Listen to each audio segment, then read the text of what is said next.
How you doing, fight fans? I'm Timmy Shoes with Inside Fighting, and I've got a great guest today, UFC welterweight Randy Brown, who is also the pro and the pro and the bro. Randy, thanks for coming on. How you doing? No problem, man. Thank you for having me. I appreciate it. Now you're coming off your big win over Wellington Turman. We're almost a week out from the fight, week after the fight. How are you feeling? Besides the black eyes, I'm good. I'm good. I'm feeling good. I'm excited, to be back in the win column. You know what I mean? So can't complain, ready to move on to the next one. Right. How did you feel about your performance? I thought you looked really good. How do you feel about it? I wasn't overly thrilled. I thought that Wellington came with a phenomenal game plan. And he definitely threw a monkey wrench in the system, and Hmm. threw my game plan off big time, with those. Right. He had a good kick. The kick didn't hurt. It wasn't a hard kick or nothing like that. It was just an interruption to what I had, what I wanted to do. I wanted to kind of overwhelm him, with a lot of lead hand stuff. And, he consistently chopped it and interrupted it. So that was a good game plan on his. It would have forced me to kind of change into, more so of a grappling attack mode. So, it was cool. It wasn't my favorite fight. It's not what I intended to go in there and get done, but I did what I had to do to get the dub. One of the things I really appreciate about you listening to your podcast is the way you talk about fighting. I mean, you really love technique, the way you break stuff down. A lot of fighters they don't like to get into the nitty gritty. You really put the arts in martial arts, the way you talk about fighting. And as an artist, you have a lot of tool brushes in your toolbox, paint brushes in your toolbox. You got the great boxing, you got the great BJJ, you got those front kicks, you got those flying knees. Is there a technique that is your favorite? Is there a moment in your career where you look back and you're like, I was in my artistry in that moment? Yeah, for sure. My favorite technique is the flying knee. I love those knees. It's something beautiful about it. And I'm still looking for the spinning hook kick finish. It's Yeah, coming. But I love all the techniques, man. I love any technique that can be executed with precision and with purpose. As long as you've trained it and you were able to execute it in a high pressure moment against another professional training to hurt you.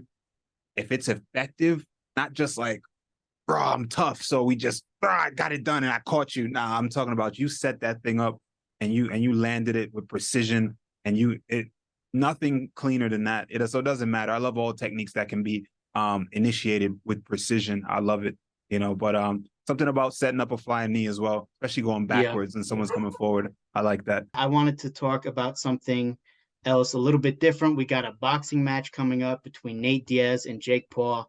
Now I remember because I watched the pro and the bro. You talking about way back in the day when it was Ben Askren and then Tyron Woodley. You were like these MMA fans who were like getting hyped up because these MMA guys are gonna beat up Jake Paul. You were like, these are wrestlers.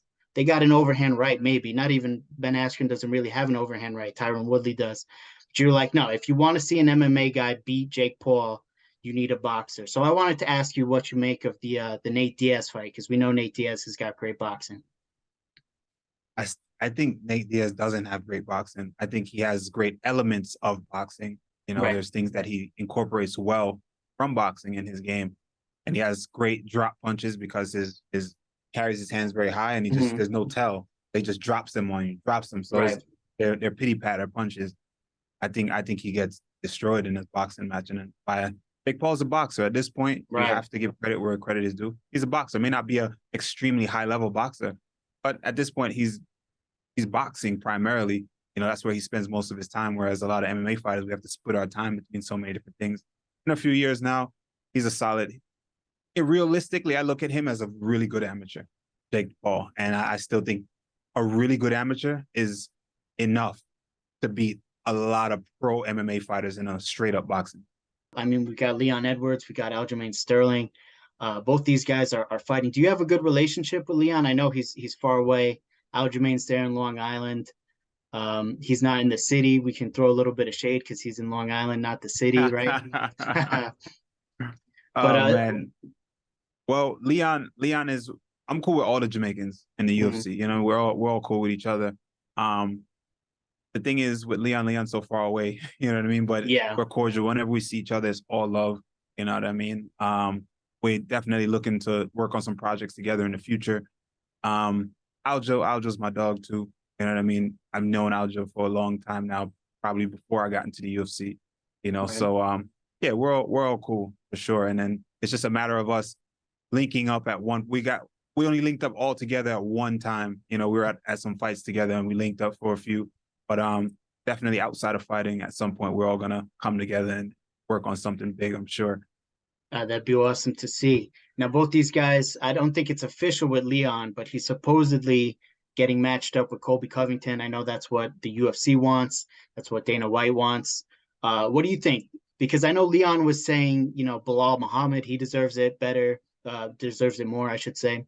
And Dana White was saying, no, it's going to be Covington because if Kamaru Usman wasn't there, you know, Covington would already be the champion. What do you make of that? And then what do you make of the fight? Well, well, that's odd to say, but I guess if there's a lot of if someone wasn't there, the other person would have been somewhere else too. Yeah, There's a lot of yeah, that, in the UFC. But what I would say is, I think Bilal earned it. I think he deserves it, and I think he earned it. But at the end of the day, I think the UFC is a business, and it's all about the dollar sign. So I think it makes sense for them financially. I think as a good business move, that's what makes sense. But as a hardcore fight fan for the fans, I think that Bilal deserves it, and I think he should get it. And if he doesn't, I think he's earned the right to wait and be the next guy. right. I think he's earned that. I don't think he should be forced to fight another top contender. I don't think he should be forced to. The fans should give him grace. I think the fans shouldn't come down. Oh, you sat out. You know what I mean? Look how long Kobe sat out and got a title shot. Damn, off of a Exactly. loss, two at that. Yeah. So I think Kobe's a draw. So it makes sense for the UFC. But I would love to see Bilal get it. He deserves it. He's earned it. But also, if he doesn't, no biggie. Just chill out, and then you'll get it afterwards.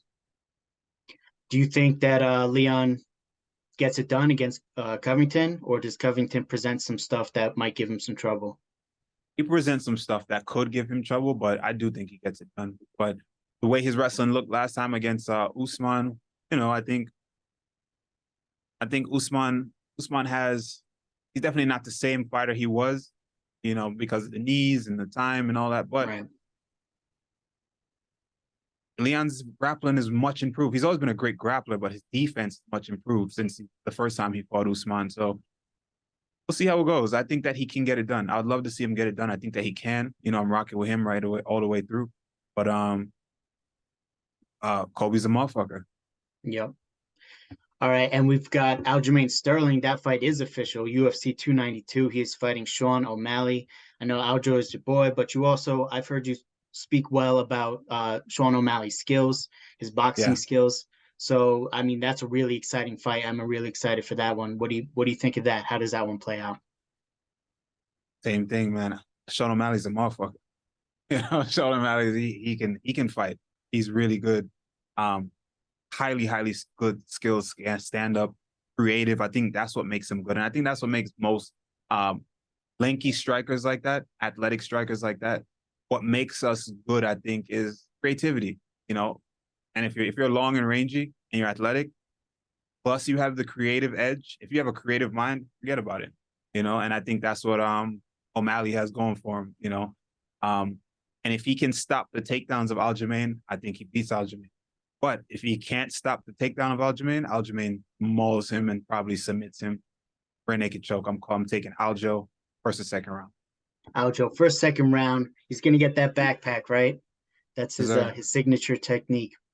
So the last thing I wanted to ask you about is after your appearance on the MMA Hour, I don't know if you saw the reaction from fans. People were showering you with love.